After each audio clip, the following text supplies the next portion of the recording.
जय माताजी, हर हर महादेव। दोस्तों, शिवरात्रि महापर्वની આપ સૌ દર્શક મિત્રોને હાર્દિક શુભેચ્છાઓ। दोस्तों, આજે આપણે દર્શન કરવાના છે મહાશિવરાત્રિના સ્પેશિયલ જે મુક્તેશ્વર મહાદેવના। અને દોસ્તો, મુક્તેશ્વર મહાદેવનું આ મંદિર મોતા ગામ જે પહેલાં મુક્તપુરી ધામ તરીકે પ્રખ્યાત હતું દોસ્તો।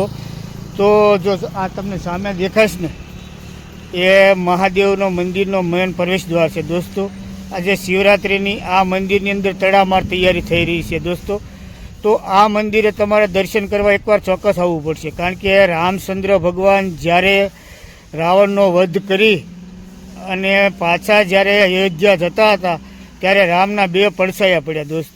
પડછાયા એટલા માટે પડ્યા કે રાવણ બ્રાહ્મણ હતો અને આ બ્રાહ્મણના પાપને નિવારવા માટે ભગવાને અહીંયા મુક્તેશ્વર મહાદેવની સ્થાપના કરી। અને મુક્તેશ્વર મહાદેવની સ્થાપના એટલા માટે કરી કે ભગવાન પ્રભુ શ્રી રામ અહીંયા આવ્યા ત્યારે એનો એક પડછાયો અહીં દૂર થઈ ગયો, એટલે રામે મુક્તેશ્વર મહાદેવની સ્થાપના કરી। અને અહીંથી તમે 1 કિલોમીટર જેટલા આગે જાઓ ને દોસ્તો આ રસ્તા ઉપર એટલે મોતા કરીને ગામ આવે, જે અત્યારનું અભ્રષ્ટ શબ્દ છે મોતા ગામ। તો આ મોતા ગામની અંદર પણ રામચંદ્ર ભગવાને રામેશ્વર મહાદેવની સ્થાપના કરી। તેનું કારણ હું તમને આગળ જઈને બતાવીશ, તો બનાવી રહ્યો કન્ટિન્યુ વિડીયોમાં।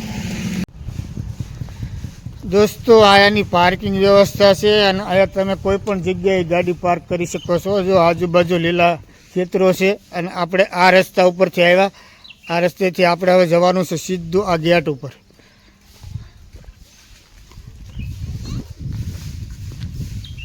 શિવરાત્રિ પર્વની તડામાર તૈયારી થઈ રહી છે દોસ્તો।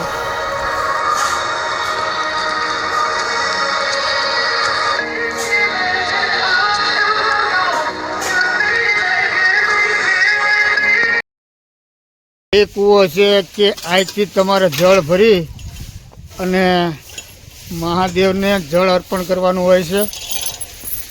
ત્યારબાદ આ જળ લઈને તમારે રામેશ્વર મહાદેવ, જ્યાં અહીંથી જળ લઈને રામેશ્વર મહાદેવનો જળાભિષેક કરવાનો હોય છે દોસ્તો। એમ કહેવાય છે કે આ પહેલાં વાવ હતી અને વાવમાંથી બાંધીને કૂવો કરવામાં આવ્યો। ઉઘરી બતાવી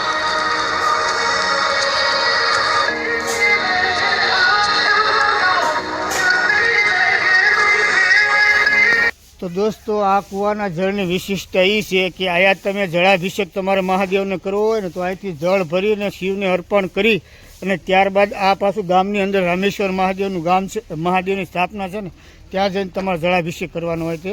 તો ચાલો આપણે જઈએ મહાદેવના દર્શન કરવા માટે દોસ્તો। આ એનું મંદિર પરિસર છે અને હા મહાદેવ જો દૂર દૂરથી આજે મહાશિવરાત્રિનો તહેવાર છે દોસ્તો, એટલે ફૂલ તડામાર તૈયારી છે। વાહ, જો ગ્રામજનો કેવા આપને આશીષ વચન આપી રહ્યા છે દોસ્તો। આપણે હું તમને આનો ઇતિહાસ મેં તમને કીધું, આગળ જઈને કહીશ। પહેલાં આપણે મહાદેવના દર્શન કરીએ। તો આ સંતોની સમાધિ છે।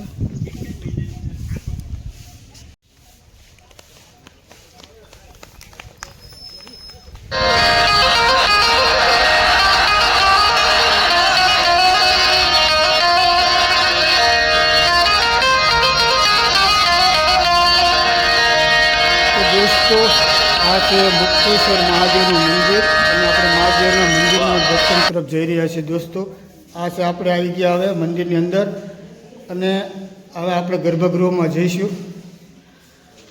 હર હર મહાદેવ।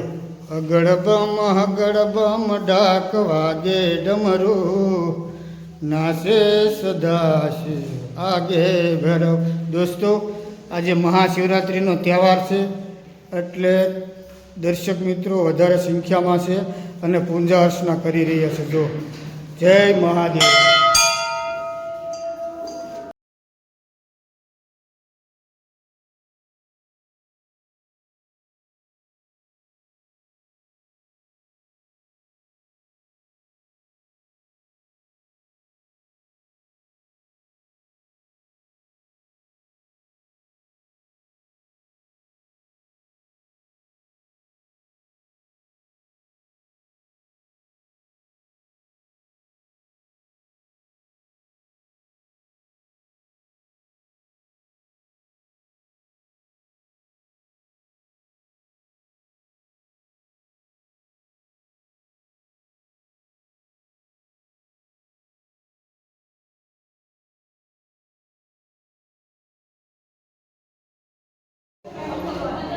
તો દોસ્તો, આ છે મુક્તેશ્વર મહાદેવનું મંદિર.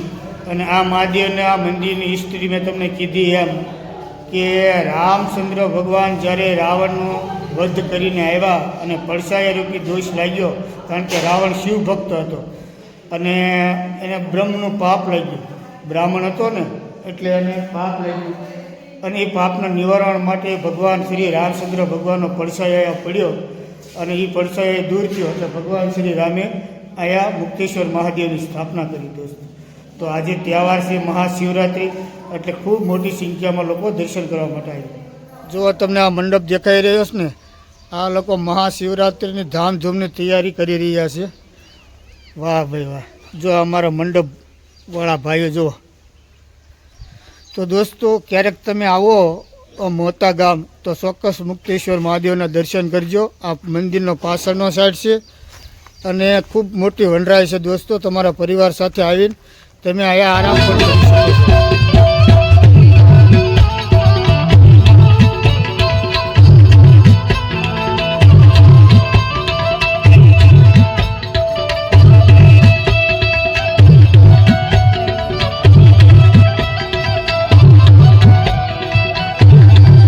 કાકા, હર હર મહાદેવ.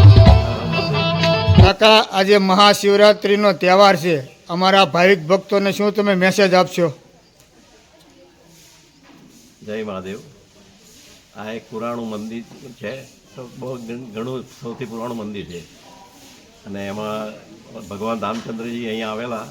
એમણે બ્રહ્મ હત્યાનું પાપ હતું, રાવણના વધ. અહીંયા એમણે મુક્તિ મળેલી. અહીંયા એમણે રામજીને 2 પડછાયા પડતા હતા.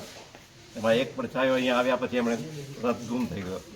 એટલે અહીંયા આવીને એમણે શિવલિંગની સ્થાપના કરી અને અહીંયા મુક્ત થયા. એના રાવણના વધમાંથી એમાં મુક્ત થયા.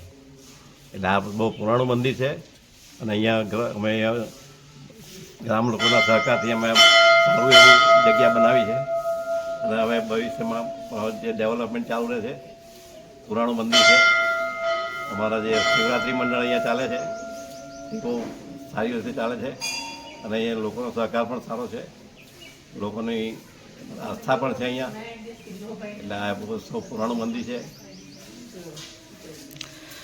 તો કાકા, આયા જે દર્શન કરવા માટે આવે છે અને તમે મંદિર તરફથી શું ફેસિલિટી આપો છો?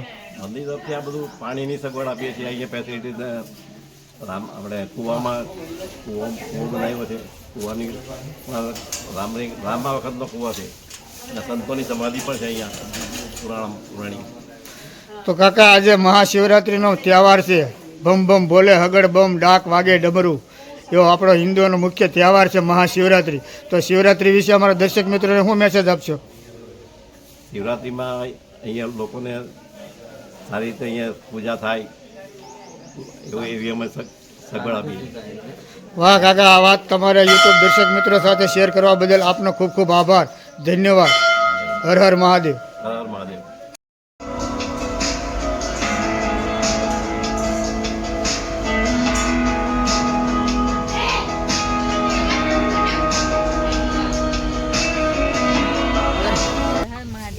તમે કેટલાય સમયથી ભોળાનાથના દર્શન માટે તમારી આતુરતા હતી. આજે મહાશિવરાત્રિના દિવસે મહાદેવે તમારી ઈચ્છા પૂરી કરી, તો એના વિશે શું કહેશો બેન? ઘણા ટાઈમથી ઈચ્છા હતી અમારી કે બસ જવું છે. કોઈ દિવસ ટાઈમ નહીં આવ્યો, ઈચ્છા નહીં થઈ ભગવાનની. આજે સામે ચાલીને સામેથી કીધું કે આવી જાઓ દર્શન કરવા, એટલે અમે આવી ગયા. બાકી અમે વાપીથી આવ્યા છીએ. અહીંયા તમે પહેલી વાર દર્શન કરવા માટે આવ્યા? પહેલી વાર દર્શન કરવા આવ્યા. બહુ શાંતિથી દર્શન થયા છે. કોઈ પણ રોકટોક નથી. સરસ મજાના દર્શન કરવા દે છે. તો આનંદ પણ છે. આ મુક્તેશ્વર મહાદેવના સાનિધ્યમાં આવ્યા પછી તમારા મનને કેવી અનુભૂતિ થઈ? એકદમ શાંતિ અનુભૂતિ થઈ છે. તો અમારા આવેલા દર્શક મિત્રોને તમે શું મેસેજ દેવા માંગો છો? બસ અહીંયા આવવાનું, શાંતિથી દર્શન કરવાના, કોઈ જાતની રોકટોક નથી. અને દર્શનમાં પણ એમ શાંત લાગે છે. મન શાંત છે, વાતાવરણ શાંત છે, માહોલ શાંત છે, આજુબાજુનો સરસ છે. તો બેન, આ વાત શેર કરવા બદલ આપનો ખૂબ ખૂબ આભાર. ધન્યવાદ. તો દોસ્તો, આજે તમને પાછળ દેખાય છે ને એ મુક્તેશ્વર મહાદેવ અને એના આ પરિચય મેં તમને આખો જે પૂરો વિડીયો બતાવ્યો ને એ. તો દોસ્તો, આ વિડીયો જો તમને ગમે તો લાઈક કરજો, શેર કરજો અને નવા હોય તો ચેનલને સબસ્ક્રાઈબ કરજો. તો મળીએ બીજા આવા જ ધાર્મિક બ્લોગ સાથે. ત્યાં સુધી રજા લઈએ. મહાશિવરાત્રિની આપ સૌને હાર્દિક શુભેચ્છાઓ દોસ્તો. તો મળીએ બીજા આવા જ ધાર્મિક બ્લોગ સાથે. ત્યાં સુધી રજા લઈએ. જય માતાજી, હર હર મહાદેવ.